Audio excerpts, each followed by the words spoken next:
எஸ்கேலேருந்து குமார் பேசுகிறேன். இன்றைக்கி என்ன வண்டி பார்க்க போகிறோம்னா ஹோண்டா டியோ. ஸோ இந்த வண்டியை பற்றி கண்டிப்பாக சொல்லியே ஆகணும். இந்த கஸ்டமர் வந்து பார்த்தீங்கன்னா நம்ம யூடியூப்பை பார்த்துட்டு ஒரு 1 வீக் முன்னாடி கால் பண்ணியிருந்தாரு. நிறைய ஒர்க் சொல்லியிருக்காரு. இங்கே பாருங்கள், எல்லா வண்டியுமே டியோவில் இந்த கம்ப்ளைண்ட் இருக்குது. மெயின் அதே மாதிரி ஃபோர்க்கில் வந்து பார்த்தீங்கன்னா கண்டிப்பாக பெண்ட் இருக்குது. என் கஸ்டமர் என்ன சொல்லியிருக்காரு, ஒரு 5 வாட்டிக்கு மேலே நான் வந்து பார்த்தீங்கன்னா ஃபோர்க் பெண்ட் எடுத்துட்டேன், எனக்கு 100% வந்து ஒரு சாட்டிஸ்ஃபைடே இல்லை அப்படின்ற மாதிரி சொல்லியிருக்காரு.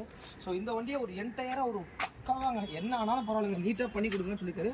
வண்டியோட கண்டிஷனை ஃபஸ்ட்டு லைவாக செக் பண்ணிக்கோங்க. அதுக்கப்புறம் வந்து பார்த்தீங்கன்னா இந்த பக்கம் பாருங்கள், ஃபுல் அண்ட் ஃபுல் வந்து பார்த்தீங்கன்னா கிளச்சில் ஆயில் லீக் கம்ப்ளைண்ட் இருக்குது. இங்கே பாருங்கள், பார்த்தீங்கன்னாலே தெரியும் உங்களுக்கு. இந்த வண்டியில் வந்து பார்த்தீங்கன்னா ஹெட்லேயும் நம்ம வேலை பார்க்க போகிறோம்.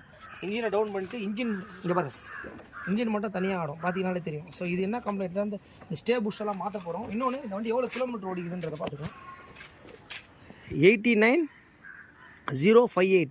ஸோ இந்த வண்டி ஆல்மோஸ்ட் வந்து பார்த்தீங்கன்னா உங்களுக்கு கிட்டத்தட்ட ஒரு 90,000 கிலோமீட்டர்ஸ் கிட்ட ஓட்டியிருக்காரு. வண்டி வந்து வால்வு வந்து என்ன ஆகுதுன்னா அடிக்கடி கிக்கர் ஃப்ரீயாக போயிடும், இந்த மாதிரி கம்ப்ளைண்ட் இருக்குது. ஸோ ஹெட்லேயும் ஒர்க் பண்ண போகிறோம். ஒரு கம்ப்ளீட் வண்டியை செக் பண்ணிக்கோங்க. இந்த வண்டியை வந்து நம்ம பர்ஃபெக்டாக பண்ணி முடிச்சுட்டு கண்டிப்பாக வந்து பார்த்திங்கன்னா உங்களுக்கு அப்டேட் பண்ணுறேன்.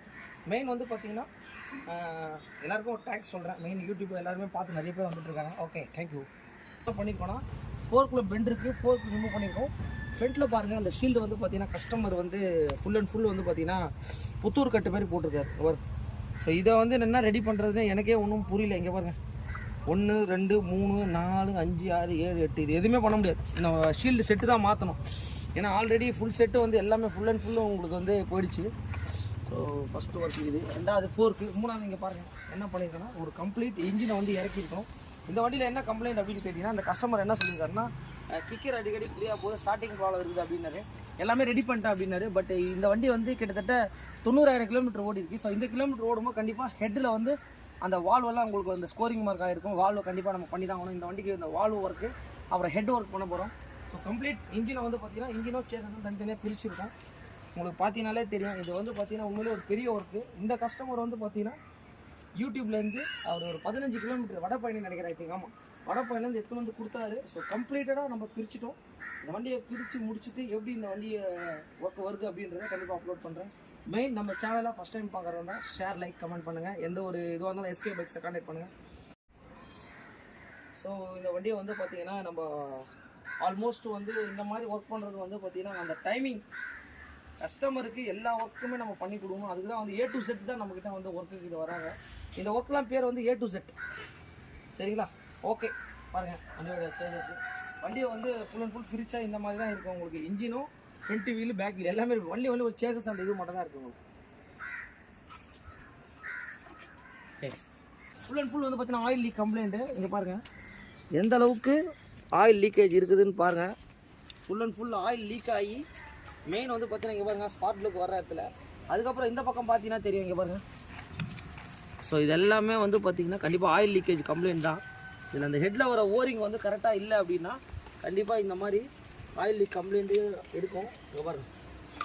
ஸோ இந்த மாதிரி ஆயில் லீக் கம்ப்ளைண்ட் இருந்தாலே 800 ml ஓடுற ஆயில் வந்து பார்த்திங்கன்னா என்ன ஆகும் அப்படின்னு கேட்டிங்கன்னா ஒரு 100 ml 200 ml கம்மியாகும் போது ஸோ இன்ஜினோட கெப்பாசிட்டி 600 ml ஓடும். அப்போ அந்த 600 ml ஓடும் போது வந்து பார்த்திங்கன்னா ஹெட்டு போரு எல்லாமே நம்மளுக்கு வந்து பார்த்திங்கன்னா ஸ்பாயில் ஆகிறதுக்கு வாய்ப்புகள் இருக்குது. அதனால் வந்து என்ன பண்ண போகிறோம் அப்படின்னு கேட்டிங்கன்னா ஸோ ஹெட்டை வந்து நம்ம ரிமூவ் பண்ண போகிறோம். ஹெட்டோட கண்டிஷன் என்ன இதுன்றதை நம்ம லைவாகவே பார்த்துருவோம். ஏன்னா இந்த வண்டி வந்து பார்த்திங்கன்னா கண்டிப்பாக வந்து பார்த்திங்கன்னா ஸ்டார்டிங்கில் இஷ்யூ இருக்குது. வெஹிக்கிள் வந்து ஸ்டார்ட் ஆகுது. சில டைமில் நிறைய ஹோண்டா சீரீஸில் வந்து பார்த்திங்கன்னா கிக்கர் உங்களுக்கு ஃப்ரீயாக போகும். ஸோ கண்டிப்பாக வந்து பார்த்திங்கன்னா இப்போ நம்ம ஹெட்டை ரிமூவ் பண்ணிட்டோம். இங்கே பாருங்கள் எந்த அளவுக்கு வந்து பார்த்திங்கன்னா இந்த ஸ்கோரிங் மார்க் இருக்குது. ப்ளஸ் இந்த ஹெட்டெல்லாம் ஆயில் லீக் கம்ப்ளைண்ட்டுனால இந்த ஹெட்டோட இந்த ஹெட்டுக்கு மேலே ஒரு ஓரிங் வரும். இங்கே பாருங்கள் ஸ்பார்க் ப்ளக் வர இடத்துல சுத்தமாக வந்து பார்த்திங்கன்னா ஹெட்டில் அந்த அளவுக்கு வந்து பார்த்திங்கன்னா ஃபுல் அண்ட் ஃபுல்லு மண் வந்து அப்சர்வ் ஆகிருக்கு. இது எதனாலனா ஆயில் லீக் கம்ப்ளைண்ட்டாக பார்க்காததுனால தான். எந்த ஓரிங் அப்படின்னு கேட்டிங்கன்னா இந்த ஓரிங் தான் வந்து இந்த ஹோண்டா சீரீஸில் வந்து பார்த்திங்கன்னா கண்டிப்பாக கரெக்டாக மாட்டல அப்படின்னா கண்டிப்பாக வந்து ஆயில் லீக் கம்ப்ளைண்ட் இருக்கும் உங்களுக்கு. ஓகே, அதே மாதிரி போரும் பார்த்துக்குங்க எந்த அளவுக்கு. ஸோ ஹெட்டு மட்டும் தான் இந்த வண்டியில் நம்ம ஒர்க்குன்னு சொல்லியிருந்தோம். கழட்டினதுக்கப்புறம் தான் என்ன ஏதுன்றதை நம்ம சொல்ல முடியும். ஆனால் பிஸ்டனும் வந்து பார்த்திங்கன்னா நல்லா ஸ்கோரிங் மார்க் ஆகிருக்கு. Timing bad okay. இந்த ஃபோர்க் வந்து பார்த்தீங்கன்னா எந்த வண்டி இது அப்படின்னு கேட்டிங்கன்னா ஹோண்டா டியோட ஃபோர்க். இந்த கஸ்டமர் வந்து நான் பெண்டு நிறைய எடுத்துட்டாங்க, நான் எனக்கு சரியாக ஆகலை அப்படின்னு சொல்கிறாரு. இங்கே பார்த்தீங்கன்னாலே தெரியும் ஃபோர்க் எல்லாமே வந்து பார்த்திங்கன்னா வீக்காக தான் இருக்குது. இங்கெல்லாம் வந்து ஹோல்ஸாக இருக்குது. ஸோ இந்த ஃபோர்க் பெண்டு எடுத்துகிட்டு மெயினாக வந்து ஃபோர்க்கில் கம்ப்ளைண்ட் வரும்போது என்ன பார்க்கணும் அப்படின்னு கேட்டிங்கன்னா, வெஹிக்கிளில் வந்து வீல் வந்து பார்த்தீங்கன்னா வாப்ளிங் ஆகுது, ஷேக் ஆகுது, அந்த மாதிரி கம்ப்ளைண்ட் நிறைய பேர் சொல்கிறாங்க. இங்கே பாருங்கள், அதுக்கு சொல்யூஷன் வந்து பார்த்தீங்கன்னா இங்கே பாருங்கள், இந்த மாதிரி இந்த ஷேக் வந்து கண்டிப்பாக வரக்கூடாது. இது உள்ளே வர அந்த புஷ் கிட் சொல்லுவாங்க, ஆம்புஷ்ஷு. ஸோ இது ஆம்புஷ்ஷும் அந்த க்ரீன் புஷ்ஷும் இது எல்லாமே கரெக்டாக இல்லைனாலே கண்டிப்பாக நீங்கள் எந்த ஃபோர்க் பெண்ட் எடுத்தாலும் பள்ளத்தில் விடும்போது கண்டிப்பாக திரும்பி பெண்ட் ஆகிறதுக்கு வாய்ப்புகள் இருக்குது. ஓகே, ஹோண்டா டியோவோட அப்டேட் தான் இருக்கிறதுலே வந்து பார்த்திங்கன்னா இருக்கிறது ரொம்ப மோசமான கண்டிஷனில் வந்து பார்த்திங்கன்னா இந்த ஹெட்டை வந்து நம்மக்கிட்ட ஒர்க்குக்காக வந்திருக்கு. இங்கே பாருங்கள், நீங்கள் பார்த்தீங்களே தெரியும். மெயின் வந்து பார்த்திங்கன்னா கிட்டத்தட்ட ஒரு 4-5 வருஷமாக இந்த ஆயில் லீக்கேஜ் கம்ப்ளைண்ட் இருந்து டஸ்ட்டு எல்லாமே வந்து பார்த்திங்கன்னா இதில் ஃபார்ம் ஆகிடுச்சு. ஸோ இப்போ எதனா ஒர்க் பண்ண போகிறோம் அப்படின்னா இதில் வந்து பார்த்திங்கன்னா நம்ம என்ன பண்ண போகிறோம்னா வால்வ் கிட் எல்லாமே மாற்றிட்டு, ஸோ இந்த ஹெட்டை வந்து இப்போ எப்படி இருக்குதுன்னு லைவாக செக் பண்ணிங்க. சைலன்சர் பக்கம், அப்புறம் எக்ஸாஸ்ட்டு, இன்வால்வ் எல்லாமே நம்ம ரெடி பண்ணி முடிச்சுட்டு உங்களுக்கு கண்டிப்பாக அப்டேட் பண்ணுறேன். ஒரு யூடியூப் கஸ்டமர் தான் அவர் நிறைய கம்ப்ளைண்ட்காக கொடுத்துருக்காரு. பட் இப்போ நம்ம லைவாக வந்து பார்த்திங்கன்னா நம்ம செக் பண்ணி பார்ப்போம் இன்ஜின் கிளட்சி கேஸ் உள்ள எப்படி இருக்குதுன்னு சொல்லிட்டு. இங்கே பாருங்கள், இது வந்து பார்த்திங்கன்னா ட்ரை கிளட்சி இருக்கிறதுலே ரொம்ப மோசமான கண்டிஷனில் வந்து பார்த்திங்கன்னா ஃபுல் அண்ட் ஃபுல் ஆயிலில் ஓடிக்குது. இங்கெல்லாம் ஆயிலே வரக்கூடாது. இதில் ஆயில் வந்தாலே உங்களுக்கு வந்து பார்த்திங்கன்னா பிரச்சனை தான் உங்களுக்கு. இங்கே பாருங்கள் எவ்வளோக்கு எவ்வளோ ஆயில் லீக் ஆகிடுதுன்னு சொல்லிட்டு நீங்களே பாருங்கள். இந்த மாதிரி தயவுசெய்து ஆயில் லீக் ஆகி ஓட்டிங்க அப்படின்னா நிறைய கம்ப்ளைண்ட் ஆகிறதுக்கு வாய்ப்புகள் இருக்குது. ஏன்னா பெல்ட்டெல்லாம் ஆயில் போயிடுச்சு அப்படின்னாலே இங்கே பாருங்கள். ஸோ பெல்ட்டோட கண்டிஷன்லாம் இங்கே பாருங்கள்.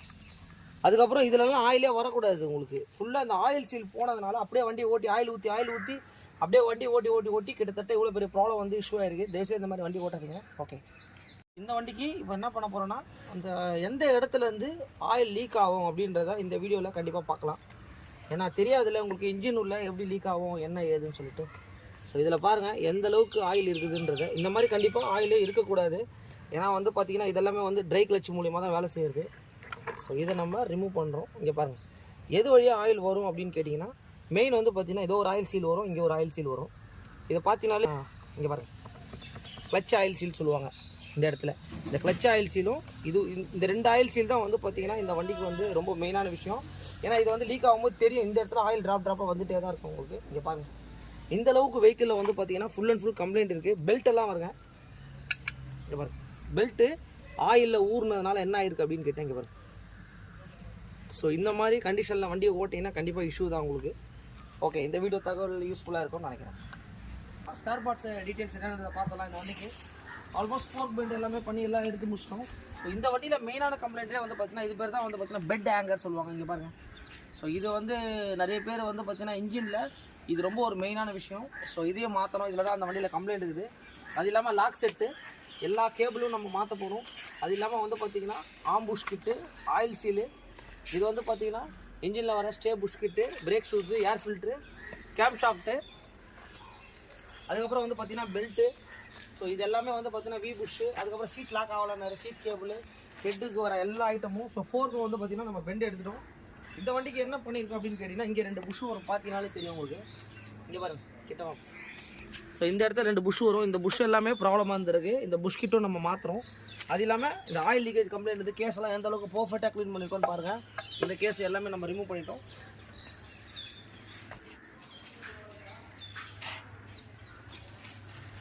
ஹோண்டா டியோட ஹெட் அப்டேட்டு இங்கே பார்த்தீங்கன்னாலே தெரியும் எந்த அளவுக்கு ஹெட் இருந்தது, இப்போ எந்த அளவுக்கு ஹெட்டில் ஒர்க் பண்ணியிருக்காங்க நீங்களே பாருங்கள். ஸோ நம்ம இது A to Z வந்து பார்த்திங்கன்னா பக்காவாக பண்ணிகிட்ருக்கோம். இங்கே பார்த்தீங்கன்னாலே தெரியும். அதுக்கு எக்ஸாம்பிள் இந்த வீடியோ தான். இந்த 2 வால்வை நம்ம மாற்றிருக்கோம். வால்வோட கண்டிஷன் எப்படி இருந்ததுன்னு நீங்களே பாருங்கள். கழட்டினோடனே பார்த்தீங்கன்னா இந்த மாதிரி இருந்ததுனாலே கண்டிப்பாக வெஹிக்கிளில் நிறைய ப்ராப்ளம் வரும். 2 வால்வ் கிட்ட மாற்றிட்டு இன்லெட் அவுட்லெட் எல்லாமே பக்காவாக நம்ம க்ளீன் பண்ணியாச்சு. ஸோ ஹெட்டோட ஒர்க் முடிஞ்சிருச்சு. ஹெட் ஒர்க்கு முடிஞ்சதுக்கப்புறம் கம்பல்சரி நம்ம கேம் ஷாஃப்ட்டை பார்க்கணும். எதுக்கு எல்லா வண்டியிலும் நம்ம அதை க்ளீனாக சொல்லிட்டு இருக்கேன் அப்படின்னா நிறைய பேர் வண்டியில் எல்லாம் இன்ஜின் பண்ணாங்க, ஓட்டுற ஸ்மூத்தாகவே இல்லை, திரும்பி டிக்கிட்டிங்க நாய்ஸ் வருது, நிறைய ப்ராப்ளம் சொல்கிறாங்க. இங்கே பாருங்கள் இது புதுசு, இது பழைய. இங்கே பாருங்கள் இதில் எந்த அளவுக்கு ஸ்கோரிங் மார்க் இருக்குது. இதில் எப்படி இது வந்து பார்க்குறதுக்கு நல்லாயிருக்கும். ஆனால் பட் 100% மாத்திரம் தான் நல்லது. இங்கே பார்த்தீங்கனாலே தெரியும். இது கேம் ஷாஃப்ட் ரேக்கர். கண்டிப்பாக நான் அதான் சொல்கிறேன் உங்களுக்கு. இந்த இடம் எந்த அளவுக்கு தேஞ்சிருக்கு நீங்களே பாருங்கள். இந்த இடம் தான் ரொம்ப ரொம்ப மெயின். இதுதான் வந்து கேம் ஷாஃப்ட்டில் ஓடும்போது உங்களுக்கு கிளியராக வேலை செய்யும். ஹெட்டு வேலை செய்யும் போது இந்த செட் ஆஃபாக மாத்தினாலே வண்டி நீட்டாகிடும் உங்களுக்கு.